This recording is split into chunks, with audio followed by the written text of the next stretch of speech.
महात्मा बुद्ध अपने शिष्यों के प्रति बड़ा स्नेह रखते थे।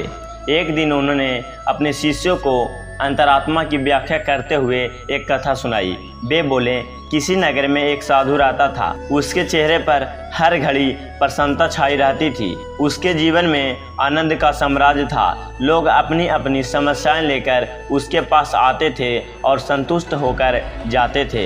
एक दिन एक सेठ साधु के पास आया, उन्हें प्रणाम करके बोला, महाराज मेरे पास किसी भी चीज़ की कमी नहीं है, धन दौलत बाल बच्चे सब कुछ है, फिर भी मेरा मन अशांत रहता है, मैं क्या करूं?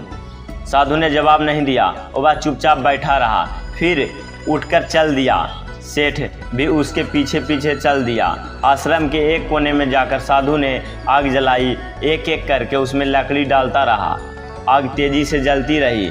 कुछ देर बाद वह सेठ की ओर बिना देखे उठ खड़ा हुआ। सेठ को बड़ी हैरानी हुई। वह तो अपना दुख लेकर साधु के पास आया था, पर साधु अपने काम में लगा रहा। फिर बिना कुछ कहे वहाँ से जा रहा था। सेठ ने आगे बढ़कर कहा, स्वामी जी मैं बड़ी आशा लेकर आपके पास आया हूँ, मुझे कुछ रास्ता बताइए। साधु बड़े जोर से हंसते हुए बोला, अरे मूर्ख, मैं इतनी देर से क्या कर रहा था, तुझे रास्ता ही तो बता रहा था। देख, हर आदमी के अंदर एक आग होती है, अगर उसमें प्यार की आहुति दो तो वह आनंद देती है, घृणा की आहुति दो तो वह जलती है। तू अपनी आग में रात दिन काम, क्रोध, लोभ, मोह आदि की लकड़ियां डालेगा तो भले आदमी अगर बीज अशांति के बोएगा तो शांति का फल कैसे पाएगा?